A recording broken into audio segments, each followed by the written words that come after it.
Tell your neighbor, losing things is not losing you. Say it again, louder. Point at them and say it like you mean it. Losing things is not losing you. Now put your hand on your chest and open your mouth. Reclaim your name. Because some of you walked in here with a quiet mouth and a noisy storm. The bills speaking, the notices speaking, the empty chair at the table speaking, and it feels personal, like life is not just touching your situation, it's trying to rename your soul. But hear me, kingdom people, your possessions can leave, your position can shift, your season can turn, and still you remain. Write this down. Nothing is permanent except God and his promises. Say it, nothing is permanent except God and his promises. Ecclesiastes 3:1 says, to everything there is a season. Genesis 8:22 declares, as long as the earth endures, seed time and harvest, cold and heat, summer and winter, day and night will never cease. That means change is guaranteed. And because it's guaranteed, panic is optional. Isaiah 40:8 adds, the grass withers, the flower fades, but the word of our God stands forever. So if you're going to anchor anything, anchor your name to the word, not to the weather. Here is the core question for this entire journey. Write it in big letters. How do I keep my identity when my circumstances collapse? If that question is yours, wave at me. Good. Take notes today. This is not just inspiration. We are going to give you keys. Keys open doors, so expect doors, expect movement, and the first key is in your mouth. Proverbs 18:21 says, death and life are in the power of the tongue. Identity is preserved by proclamation before it is proven by circumstance. You don't wait for rescue to remember who you are. You remember who you are to attract rescue. Hear the Lord in Isaiah 43:1. Fear not, for I have redeemed you. I have called you by name. You are mine. That is your birth certificate in a storm. When the enemy strips the coat, he expects you to forget the dreamer. When the world snatches the ring, it expects you to forget the covenant. But the God who names you never changes. Job said, even in chaos, the Lord gave and the Lord has taken away. Blessed be the name of the Lord. Not because he enjoyed loss, but because he refused a new name. Let me tell you about Sister Althea from Bay Street. Lost her salon in the flash flood, lost her car the same month, and the bank called about her loan like a drill sergeant. I asked her, who are you? She didn't list losses. She squared her shoulders and said, I am a daughter of the King, favored, resilient, creative. Within weeks, she was braiding on her porch, then in a rented kiosk, then online bookings. The season touched her business. It couldn't touch her identity. Open your mouth now, say it. My stuff can move, my name stands. Say, my position is seasonal, my identity is eternal. Say, I am who God says I am. This is alignment. Before we talk strategies, budgets, and blueprints, we must settle the person. Because if you can hold your name, you can handle your next. Write this down. I will not let loss rename me. Say it loud. I reclaim my name and I anchor it in God's unchanging word. Now that your name is anchored, let's stabilize your weather. Write this down. God installed a law called seasons to prevent panic during change.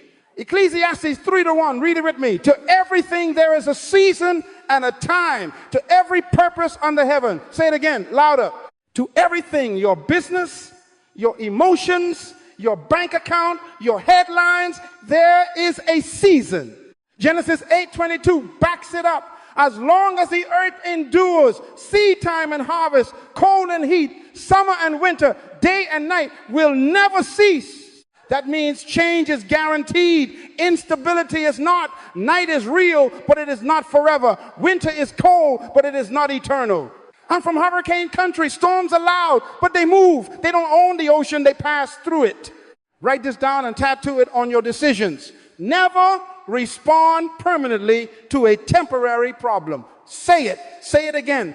Tell your neighbor, like a prophet, never respond permanently to a temporary problem. Unfair does not mean forever. Pain can be real without becoming your policy. Weeping may endure for a night, but joy comes in the morning. Psalm 30:5. Nights have clocks. So don't make dawnless decrees in midnight feelings. Don't resign from your destiny because of a quarter's report. Don't sell your future at a discount to pay for a moment's fear. Don't turn a chapter into your whole book. Feelings are data. They are not directors. Cry, but don't cut covenant with despair. Lament, but don't sign permanent papers in a seasonal storm. Some of you are about to close accounts you should merely conserve. Some of you are about to torch bridges you only need to cross later. Breathe. Sleep on it. Check the season, then choose. When winter hits, wise people get coats. They don't curse the planet. Buy winter clothes in summer, they're cheaper. That's how kingdom people think. Seasons inform strategy, not identity. Hear Jesus in Matthew 7:24-25. Whoever hears these sayings of mine and does them is like a wise man who built his house on the rock. The rain descended, the floods came, the winds blew, and it did not fall. The weather moved, the house remained. That's your assignment. Be the house. Psalm 1 says, you are a tree planted by rivers that yields its fruit in its season, whose leaf does not wither. Trees don't chase the weather, they deepen roots. The river may rise or recede, but the planted remain productive on schedule. So kingdom people, say this with authority. My season can shift, my stance will not, my pain is temporary, my decisions are eternal. I refuse permanent reactions. Because if seasons are guaranteed, then my mandate is stability anchored while conditions move, faithful while the clock turns. And when the night gets loud and unfair, remember, it has a morning attached. Hold your place. The season will move. You in God must not. Now let's walk into a man's storm, Job. Scripture says there was a man in the land of Uz whose name was Job, and that man was blameless and upright, one who feared God and shunned evil. Job 1-1. Write this down. He did it right, and it still went wrong. That's why I call this when heaven is quiet and life is loud. In one day, say it, one day messenger after messenger came like machine gun headlines. The oxen were plowing, the donkeys feeding, the Sabaeans attacked. That's your revenue stream gone. Fire of God fell from heaven and burned up the sheep. That's insurance, calling it an act of God while you look at the ashes. The Chaldeans formed 3 raiding parties and swept down on your camels. That supply chain collapsed. Logistics hijacked. And then the loudest cry, a great wind struck the house, and your sons and daughters are dead. Job 1:13-19. Wealth gone, children gone. And as if the economy and family weren't enough, chapter 2 adds, Satan struck Job with painful boils from the sole of his foot to the crown of his head. Job 2-7, health gone. Then social capital erodes his name in the city gates questioned. His friends arriving with sympathy that feels like suspicion, reputation on trial. Some of you are living Job 1 right now. The email came, position eliminated, the phone rang, we need to talk. The doctor slid a report across a table, abnormal, urgent. The plan you printed in January got canceled by a headline in March. Tell the truth, life got loud. And here is the psychological danger, write this down. When you lose what you had, you start questioning who you are. If the company no longer needs you, am I still valuable? If the kids don't call, am I still a good parent? If the account is low, am I still blessed? That is the real war. The enemy wants to who? Because if he can move your self-concept, he can move your future. And the spiritual confusion is real. I did the right thing. Why is this happening? That's Job's tension. The text begins by certifying his character. God himself says there is none like him, Job 1-8.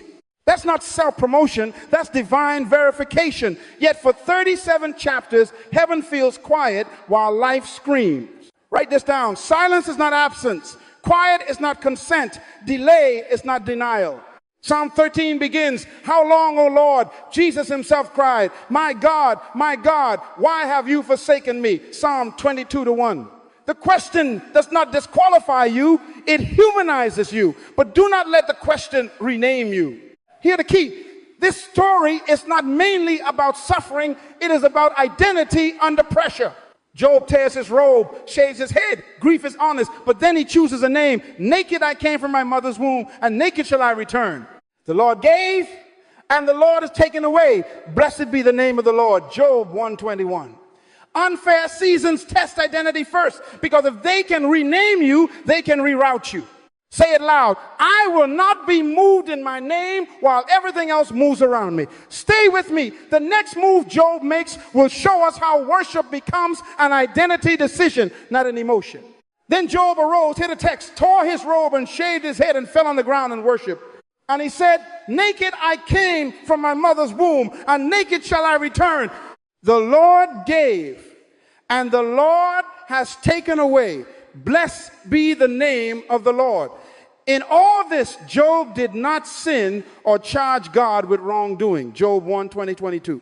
Write this down. Worship is not denial of pain. It is the decision to deny pain the throne. He wept, he tore, he shaved. Grief is honest, but then he chose a government. Say it with me. I will not let pain become my Lord. I choose the name over the noise. Write this down. Worship is how you keep authority over your atmosphere. Your house can shake, your account can shrink, your circle can change, but your atmosphere is your jurisdiction. Are you a thermometer echoing the temperature of the crisis, or a thermostat setting it? Job fell to the ground and worshiped. He set the temperature. Psalm 34:1 says, I will bless the Lord at all times. His praise shall continually be in my mouth. All times means bad times, broke times, hospital times, layoff times. Worship is a will before it is a win. It is a decision before it is a feeling. Now let's confront the trap. Bitterness feels justified in unfair seasons. Job's own wife said, curse God and die, Job 2-9. That is the language of bitterness. Short, final, permanent. Write this down. Bitterness is a prison you furnish with your own words. Hebrews 12:15 warns of a root that springs up and defiles many. Bitterness extends the season because it cements your reactions. It keeps yesterday's pain as today's policy. But worship breaks the cement. Worship says, I will not crown my wound, I crown my king. Say it. I refuse the prison of bitterness. Say it again. My heart is open. My mouth is holy. My season will turn.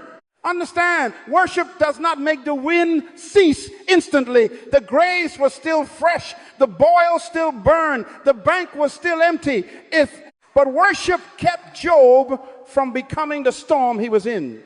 Write this down. If you can't change the weather, secure the pilot. In worship, you decide who flies the plane. Habakkuk sang it this way. Though the fig tree does not bud, yet I will rejoice in the Lord. Habakkuk 3:17. That yet is identity talking. That yet is governance. So lift your voice right now, declare it. Worship is the moment I refuse to let loss rename me. Say it loud. My praise is not mood. My praise is mandate. I set my atmosphere. I bless the Lord at all times. And as you choose that posture, get ready. Because once your who is enthroned in worship, your what can change without breaking you. That's the kingdom mind we step into next. Now hear me, kingdom people. Worship enthroned your who, and now we anchor it so deep that your what can move without breaking you. Write this down. Kingdom people live from the inside out. Circumstances report, but they don't rule. Say it again. Louder. Reports come to your door. They don't sit on your throne.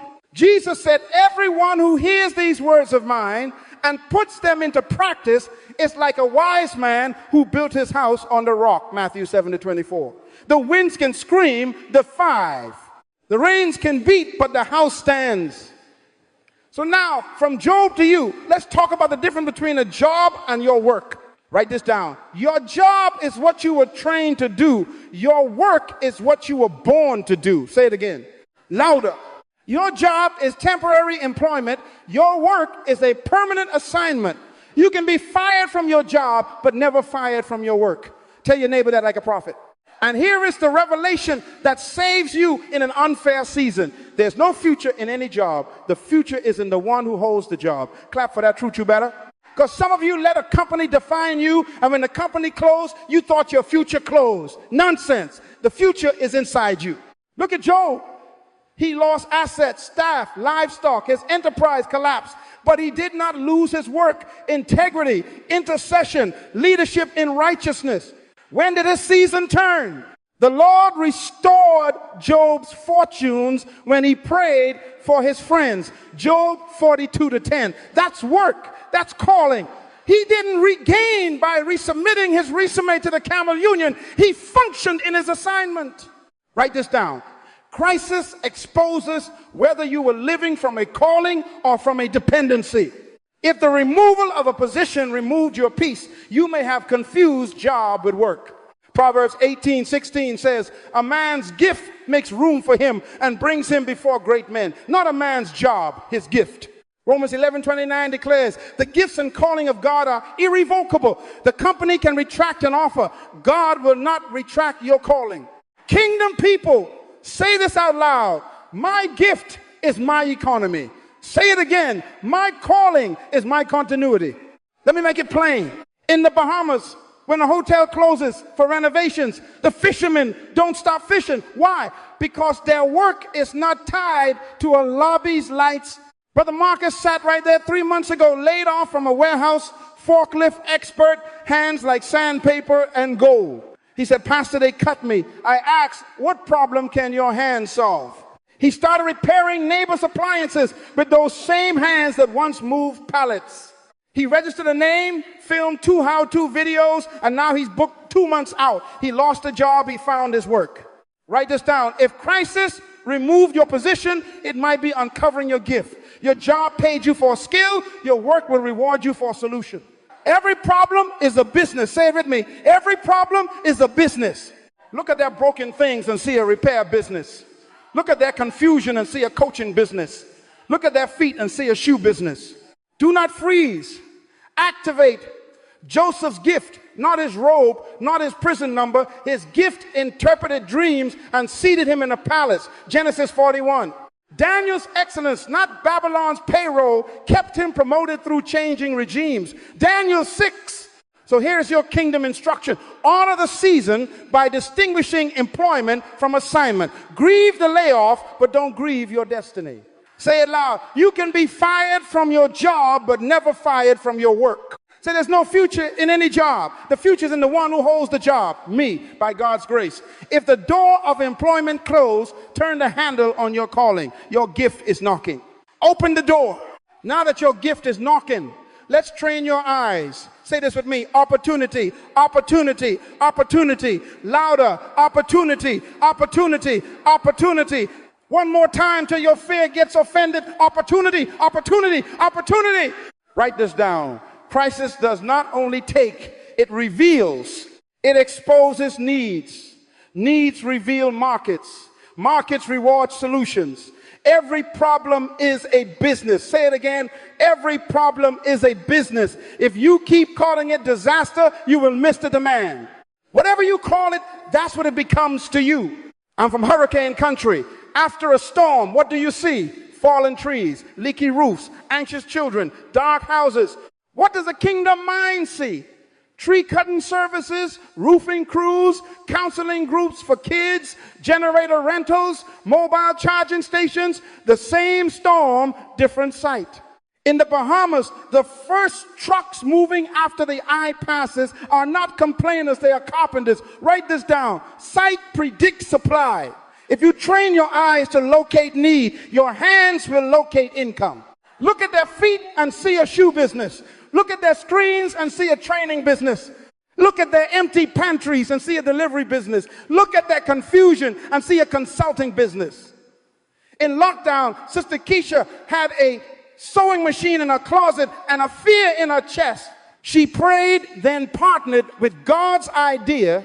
She stitched masks, then scrubbed caps, then school uniforms when the doors reopened. She hired 3 neighbors. That's crisis as a catalyst. Here's the correction. Faith is not sitting on the porch waiting for rescue like a victim. Faith is partnership with God's ideas in the middle of the wind. James 2:17, write it down. Faith by itself, if it does not have works, is dead. Jesus tested this mindset with the crowd. You give them something to eat, Mark 6:37. That's not cruelty, that's kingdom activation. Bring your loaves, bring your fish, bring your oven, bring your pickup truck. Heaven multiplies what you mobilize. Stop saying when this is over. Kingdom people work while the waves are splashing. Ecclesiastes 11:4 warns, whoever observes the wind will not sow. If you're always measuring the gusts, you'll miss the ground. Isaac sowed in a famine and reaped 100-fold that same year. Genesis 26:12. The famine was a market. His seed was a strategy. Write this down. The next step is not noise. It is a strategy. Opportunity, opportunity, opportunity. So open your eyes and then open your calendar. Map the needs in your street. Make a list tonight. 10 problems you see. 5 skills you have. 3 people you can help this week. Call it your opportunity map. Pray over it, then move. 1 John 5-4 says, this is the victory that overcomes the world, our faith. Not feelings, faith. And faith moves, say it loud. I partner with God's ideas. Say, I see needs as markets and markets as ministry. Now get ready, because the next move is motion. Faith plus works. Work while you wait. Faith plus works, say it. Faith plus works. Write this down. Waiting is not idleness. Waiting is preparation. 1 John 5-4 declares, this is the victory that overcomes the world, even our faith. But James 2:17 adds the engine. Faith by itself, if it does not have works, is dead. Dead faith sits, living faith moves. Say it loud. I move while I believe. Louder. I work while I wait. Because kingdom people don't freeze in a season. We function in it. We don't stand at the window watching the wind. We sow anyway. And as you move, heaven multiplies your motion. Let's correct something right now. When one area of your life is under attack, don't shut down the rest of your life. Write this down. Don't let a seasonal hit become an entire lifestyle. Keep your relationships alive. Call your circle. Don't isolate. Keep your routines intact. Get up at the same time. Make your bed. Open your Bible. Take your walk. Keep your health engaged. Eat like you're going somewhere, not like you gave up. Keep your honor. Dress your face, even if the interview is on a screen. Don't close your bank account. Keep it open for deposits. Don't delete your future plan. Update it. Despair wants you to pause everything so the storm feels permanent. Not you. We are built on a rock. Say, I refuse to shut down. I tune up. Now, micro actions, write them down and do them this week. Update a skill. Pick one course and finish it by Friday. Make calls. 5 former clients, 3 mentors, 2 potential partners. Introduce solutions, not sorrows. Serve someone. Volunteer 2 hours where the need is visible. Service opens networks and trains your gift. Prototype an idea. Bake 10 samples and get feedback. Sketch the app screens. Film a 2-minute explainer with your phone. Build a landing page and collect interest. Do something you've never done before. Register a business name. Open a separate account for your venture. Draft a 1-page plan with dates. Clean your tools. Organize your files. Price your packages. Rehearse your pitch. Proverbs 14:23 says, in all labor there is profit, not in all lounging in labor. Move something daily, even if it's small, because small, faithful steps break fear's paralysis. And while you're moving, keep your spirit positioned. Pray in the morning for ideas and favor. Journal what you see. Ideas are seeds, and seeds must be planted. Read a chapter of wisdom literature every day. Proverbs will mentor your mind. Make Thanksgiving your soundtrack. Praise keeps your atmosphere conducive for creativity. Remember, Jesus told the servants, fill the jars with water before the wine appeared. John 2, motion before manifestation. Write this down. God meets me in movement. Here's our bridge into the next grace. The prophet asked the widow, what do you have in the house? 2 Kings 4-2. God asked Moses, what is that in your hand? Exodus 4-2. Those are kingdom questions for waiting seasons. So I'm asking you now, what do you have in your house? What is in your hand? Inventory precedes increase. While you wait, work, and while you work, discover. Say it strong. I move, I serve, I learn, I build. Faith plus works. Work while you wait. Because the next instruction is going to turn what remains into multiplication. Now we answer that kingdom question. Write this down. God starts with what remains. He never asks for what you lost. He asks for what you have. Say it loud. He asks for what I have. In 2 Kings 4, the prophet met a widow drowning in debt. He did not ask for the ledger of losses. He asked, what do you have in the house? She said, nothing except a jar of oil. That except was her economy. The instruction, borrow vessels, not a few, shut the door and pour. As she poured, the oil multiplied until every vessel was full. Then came a business plan straight from heaven. Sell the oil, pay your debts, and live on the rest. Write this down. Strategy follows inventory. Multiplication follows obedience. Jesus did the same with hungry crowds. You give them something to eat, Mark 6:37. They said, we only have 5 loaves and 2 fish. Only? That's inventory talk. He took what they had, looked up, gave thanks, broke it, and distributed. Everyone ate, and 12 baskets remained. John 6, heaven multiplies what you mobilize. Say it, heaven multiplies what I mobilize. Not what I mourn, not what I lost, what I move. So let's get tactical. Open your notes and make columns, write this down. Inventory before you panic. List your skills, what you do without trying. List your tools, laptop, camera, drill, sewing machine, printer. List your spaces, kitchen, garage, spare room, porch. List your certifications, CPR, forklift, cosmetology, bookkeeping, coaching. List your contacts, 5 mentors, 10 past clients, 3 pastors, your WhatsApp groups. List your platforms, phone, social media, Zoom, marketplace apps. List your time, early mornings, lunch breaks, weekends. Now ask, what problems can these solve today? Your oven can become a business, bake bread, meal prep, healthy snacks for diabetics. Your car can become a mobile service, deliveries, elderly transport, on-site haircuts, tech setup. Your phone can become a classroom tutoring, language exchange, coaching. Your hands can become repair, appliances, furniture, bicycles. Your mind can become a map, grant writing, resume clinics, neighborhood resource guides. Write this down. Your next provision is often hidden inside your current inventory. We've seen it again and again. The cookie lady turned an oven into a factory. A brother with a lawnmower became the storm season cleanup king. A retired teacher started a 2-hour micro academy under a mango tree, then online, then in a storefront. A barber whose shop closed went mobile, doubled his tips and trained 2 apprentices. A sister with a smartphone recorded 10-minute devotionals, then sponsored content funded her groceries. Every problem is a business, tell your neighbor. Look at their feet and see a shoe business.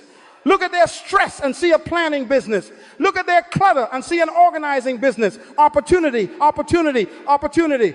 Now, we must confront the saboteur's shame, anger, and comparison. Shame says, if I was really blessed, I wouldn't be starting small. Zechariah 4:10 answers, do not despise the day of small beginnings. Say it. Small is holy when it's obedient. Anger says, they did me wrong, I'm not doing anything.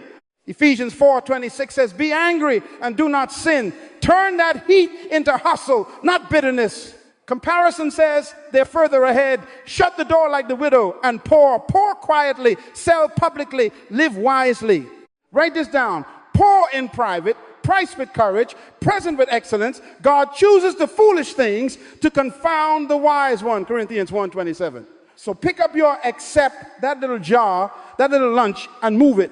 Say it loud. God asked for what I have, my oil will flow, my loaves will multiply.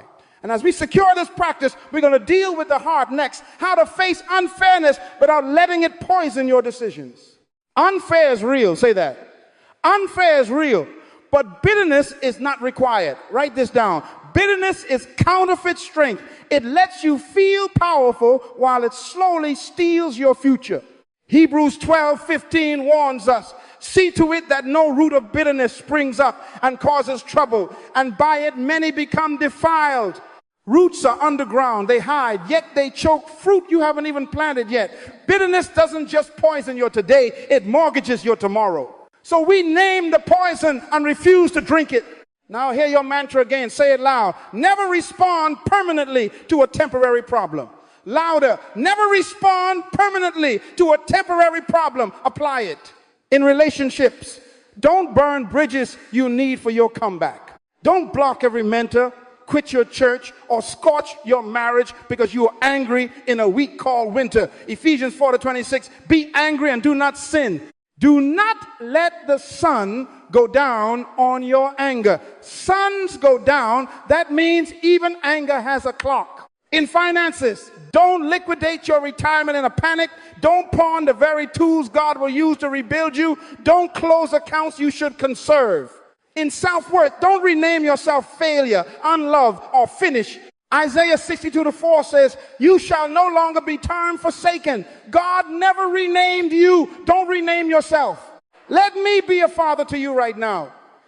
Write this down. Suicide is a permanent solution to a temporary problem. Don't you dare make an eternal decision in a night season. Your morning is attached to this night, Psalm 30:5. If you are at the edge, hear me, you are loved, needed, and seen. Do not isolate. Talk to God now. Call a wise friend now. Sit with a counselor now. We will walk with you. Your season will turn, and we want you here to see it. So how do kingdom people govern emotion? Write this down. Acknowledge, then govern. Psalm 62:8 says, pour out your heart before him. Talk to God before you talk to your rage. Then talk to wise counsel, Proverbs 11:14. In the multitude of counselors, there is safety. Safety is a team sport. Next, write the facts. Habakkuk 2:2, write the vision. Tonight, write what happened versus what you fear. Separate data from drama. James 1:20 says, the anger of man does not produce the righteousness of God. Feelings are valid signals. They are not final instructions. Then pause. Sleep before vows and verdicts. Nights have clocks. Proverbs 25:28 warns, like a city broken down without walls is a man who has no rule over his spirit. Build your walls back. Prayer, counsel, paper, pause. Finally, manage your mouth. Proverbs 18:21, death and life are in the power of the tongue. Don't curse your future. Speak life over your name. Philippians 4:8. Think and then speak what is true, honorable, just, pure, lovely, praiseworthy. Say it with me. I can acknowledge unfairness without letting it shape my character or my decisions. I refuse bitterness. I release better. Job felt the pain, but he would not curse God. He guarded his mouth and his name. And hear me, the story continues beyond chapter 1. God spoke again. The season turned. The person remained. That's where we're going. Stability grows when you reinterpret the season. Hold your heart steady. Your morning is on schedule. When God spoke again, the wind was still blowing, but the government shifted.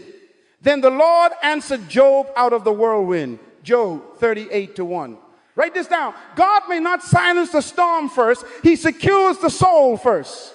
He did not give Job explanations. He gave him perspective. Where were you when I laid the foundations of the earth? Job 38:4. Translation, I was governing before your grief. I am governing during your grief. I will be governing after your grief. Say this with me. Nothing is permanent except God and his promises. Louder. One more time till it settles. Nothing is permanent except God and his promises. Ecclesiastes 3:1, to everything there is a season. Genesis 8:22, as long as the earth endures, seed time and harvest, cold and heat, summer and winter, day and night shall not cease. Seasons move, God doesn't. Jesus Christ is the same yesterday and today and forever. Hebrews 13:8. Write this down. Job's turning point was not when the stuff returned, it was when his sight returned. He said, I had heard of you by the hearing of the ear, but now my eye sees you. Job 42:5. That is the victory clarity.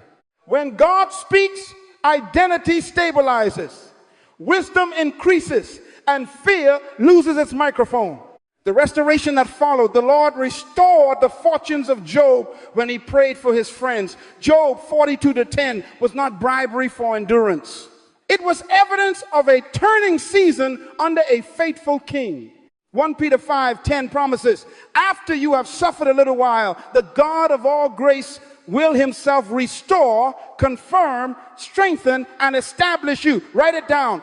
Restoration is God's signature on the doctrine of seasons. It says, I can reestablish you without you becoming who hurt you. Now, here the goal correction. The goal is not merely getting things back. The goal is becoming unshakable. Say it. I would rather be stable with less than unstable with more. Job ends wiser, humbler, larger in soul. He did not just get camels. He got clarity. He did not just get a house. He got a heart that could hold it.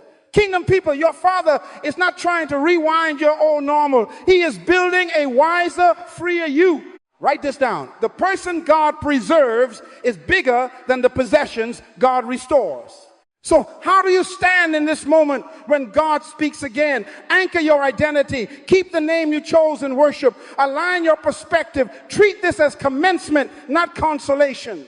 Avoid old dependencies. Do not rush back to the very props God removed to free you. We are not going back to anxiety-based hustle, to approval addiction, to one-stream income bondage. We rebuild on rock. We rebuild with strategy. We rebuild in community. Say it loud. Seasons change, but God's purpose for me does not. Louder. I stay faithful to who I am becoming.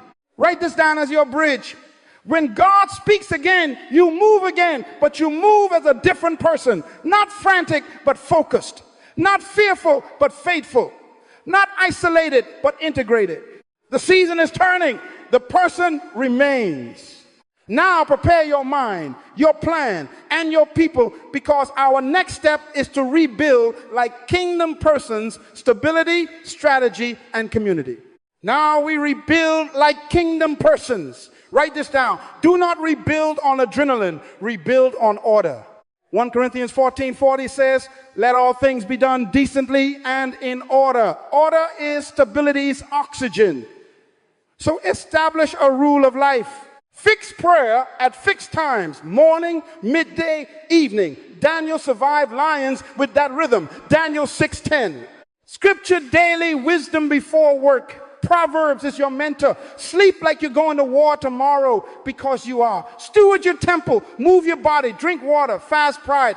Budget as worship. Proverbs 21:20 says, precious treasure and oil are in a wise man's dwelling, not in the mall. Tithe and honor the Lord. Proverbs 3-9. Save something every pay and name your seeds. Education, equipment, emergency. Set learning goals. 1 course a month, 1 book a week. Joseph did not guess his way into governance. He planned storage systems. Genesis 41. Write this down. Stability is routine plus reverence plus restraint. Say it loud. I rebuild on order, not on impulse. Now strategy. Luke 14:28. Which of you, wanting to build a tower, does not first sit down and count the cost? Sit down this week. Count. Plan. Ecclesiastes 11:2 says, give a portion to 7 or even to 8, for you do not know what disaster may happen. That's diversify. Don't make one job your God again. Write this down. One stream is slavery. Multiple streams is sovereignty under God. Activate your gift economy. Package your solution at 3 levels. Entry, core, premium. Price with courage. Discount your fear, not your value. Build layered income. Wage or contract plus service, business plus product or digital asset. Register the business name. Open a separate account. Keep receipts. Aim for clarity, not confusion. Value before visibility. Service before scale. Identify your customer, their problem, your promise, your process, your price. Test small, iterate fast. Mark 6:37. You give them something to eat. Then Jesus multiplied what? Moved. Write this down. Heaven multiplies motion. Plans of the diligent lead to profit. Proverbs 21:5. Community, now, don't you dare rebuild alone. Crisis creates unity. Acts 2:44-45 shows a people who pooled, planned, and prospered together. Hebrews 10:24-25, stir one another up. Don't forsake meeting. Galatians 6:2, bear one another's burdens. Build a rebuild team. An intercessor for your spirit. A strategist for your plan. An accountant for your numbers. An encourager for your soul. Ask for help and offer help. Trade skills. Share tools. Co-market. Join a mastermind. A small group. A guild. Serve weekly service. Opens networks and humbles ambition. Write this down. Isolation is expensive. Collaboration is compound interest. Guardrails, hear your Father's voice. Don't close your bank account. Keep it open for deposits. Don't throw away your dream. Write it clearer. Don't sign permanent leases in a temporary revenue phase. Don't spin to prove you're back. Invest to ensure you stay. Buy winter clothes and summer plan for the next season. Keep an emergency margin. Don't pawn your tools. They are your plow. Never respond permanently to a temporary problem.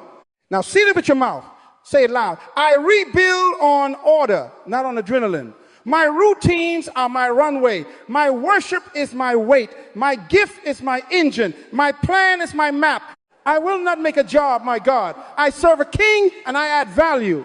I diversify my streams. I steward my storehouse. I move while I wait. I rebuild with my community. I give help and I receive help. I am being reformed into a wiser, freer kingdom lifestyle. And this season will turn and I will still be standing. Lift your head, square your shoulders, open your mouth, because your mouth is about to move your season. Say this after me loud. This is a season, not a sentence. Say it again. This is a season, not a sentence. Write this down. Never respond permanently to a temporary problem. Now declare it. I will not respond permanently to a temporary problem. I will work while I wait. Ecclesiastes 3:1. To everything there is a season. Genesis 8:22. While the earth remains, seed time and harvest shall not cease. Seasons move. I will not. Say it. I stand while it passes. Identity now. Seal it. Say it strong. Losing things is not losing me. My possessions may change. My position may change. My season may change. But my name in God does not change. I am kingdom. I am durable. I am anchored. I am built on the rock. Psalm 1 says, I am like a tree planted by streams of water. I still bear fruit in season. Hebrews 13:8. Jesus Christ is the same yesterday, today, and forever. So I stabilize in him.